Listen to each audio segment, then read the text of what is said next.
The economics of card games is an important and controversial subject that can make or break the success of a title.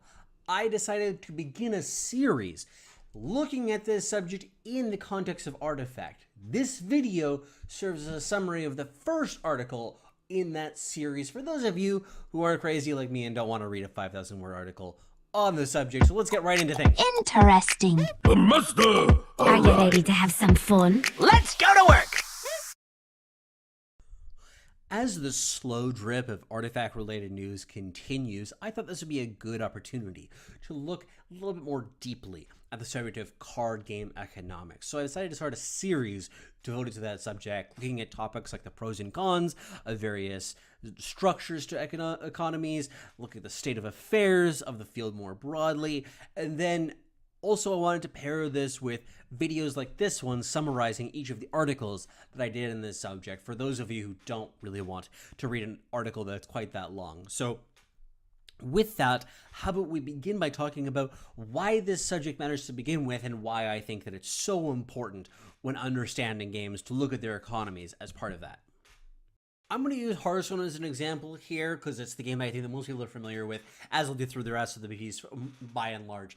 This is a game in which Legendary, for instance, as a concept, has both an economic and a gameplay meaning to it. From an economic perspective, it costs more to create through dusting, you're less likely to open it in a pack, but from a gameplay perspective, you're limited to only playing one in your deck, which means that it's harder to draw them consistently, and it's also less likely to appear in things like draft. So there are a lot of things like this that has both an economic and a gameplay meaning, so you can really see how the economics of the game influence how the game itself plays, in addition to things that are just basic like who can play the game depending on how much it costs. One important concept to understand as a division is the difference between cost and structure. I'm going to tell you the parable of Mario and Luigi's Pizza as one way to show this. Mario's Pizza, really easy to get, really great delivery they have, but really expensive, while Luigi's Pizza, really cheap, but they don't have delivery.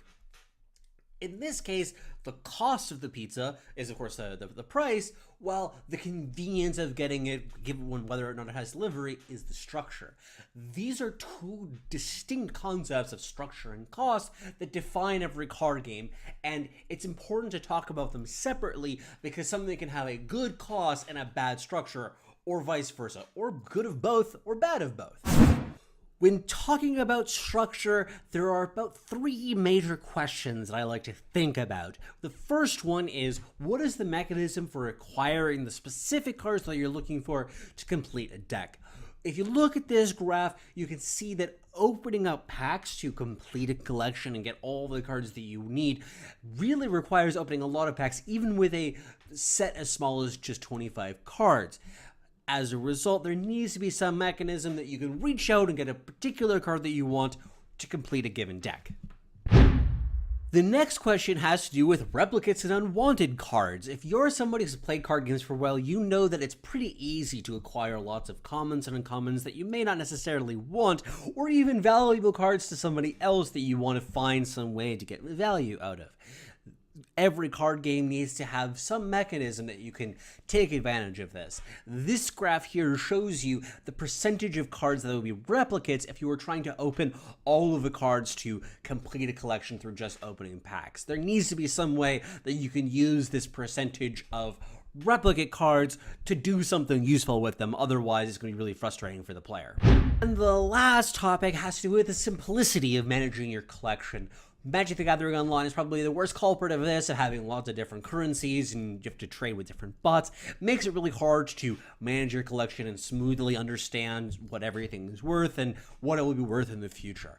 As a result, makes the game a little bit more frustrating to play and more complicated as well. So I think this is an important element of the structure of a game that is worth analysis.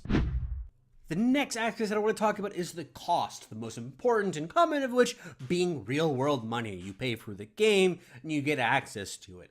What that looks like for card games can be a little bit complicated because you're often buying expansions and cards rather than just buying the title itself. We don't quite know exactly how this can be implemented yet in Artifact, but we do know that the game is going to be pay to play, so there's going to be some sort of upfront monetary cost that's associated with it. One thing I do want to mention before moving on, talking about other ways in which you can advance in the game, aside from just monetary investment, has to do with whale shaming and shaming companies that just want to make profit off of their games. If you're somebody who really dislikes players, who buys up all the assets and advances in the game in that way, I don't really think that it's necessarily helpful to be blaming the players for that, because it is something that they're entitled to do. It's an option within their game, and they're just taking what's available to them. Likewise, people who will sometimes be mad at companies for trying to make a profit off their games. I mean, they're companies, not just doing this for free.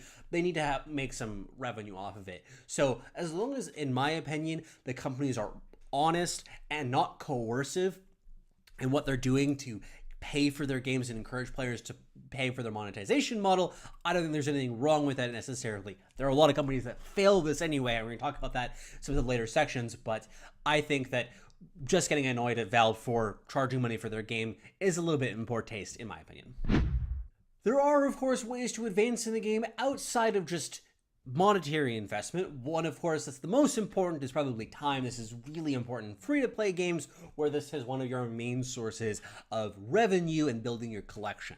Other ones include a social aspect where you can share results or share reviews of the game with your friends on Facebook or wherever, and then they might give you some small bonus inside the game. There's some games, specifically Facebook games, that really maximize on this. The last category that I would point out is the other category, which I know is a little bit broad, but this talking about things like gifts for content creators or special events that give out some bonus to players. These tend to be quite small in the game, but I think that if they're well implemented, they can really add something to the overall experience in the game. So it's a great way for the economy of a game to really enhance the gameplay as well. One important topic that I want to touch on before we specifically talk about Artifact has to do with the idea of player preference, which has a pretty big impact on the implementation and preferences around which games that you play, which can't really be captured in the analysis of the economy that I'm doing right now and that I'm going to be doing in the future. Let's go back to that parable, that story about Luigi and Mario's pizza. What would happen if one of these two types of pizza just tasted horrible? Well, it wouldn't matter how cheap it was or how convenient it was to get. You would just not eat there. As a result, you can apply this to games. If the game has really cheap, great economy structure, absolutely terrible gameplay, you're not going to play it. At the same time, maybe there's a game that you absolutely love, a little bit pricier, or maybe even a lot pricier, but you love the game, so you're going to play it anyway. Beyond this, also, there are a number of different elements to the economy that are idiosyncratic between different games, and it's going to be really hard to capture all of these in my economy analysis. And all of these factors put together can end up feeling like a little bit of an apples to oranges comparison. So things like the way that rotations are implemented, the way that balance changes are implemented, different policies around how packs are structured, etc. This is all something that is really hard to capture in all of my analysis, so I'm not going to be able to do everything as people want. I'm going to try my best to do the most thorough analysis possible moving forward, but ultimately every game is different, so we can't really get all of that across.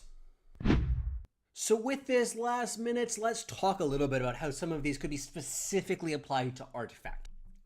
As we all know, Artifact is going to be a pay-to-play, trading-based game, and that has the possibility of leading to really high complexity, which is one of the things that I worry about with the game. Now, Valve is a very well-positioned company to address this issue. They have really good history with this, relatively speaking, but that doesn't change the fact that this is a game that just inherently has a lot of complexity to it.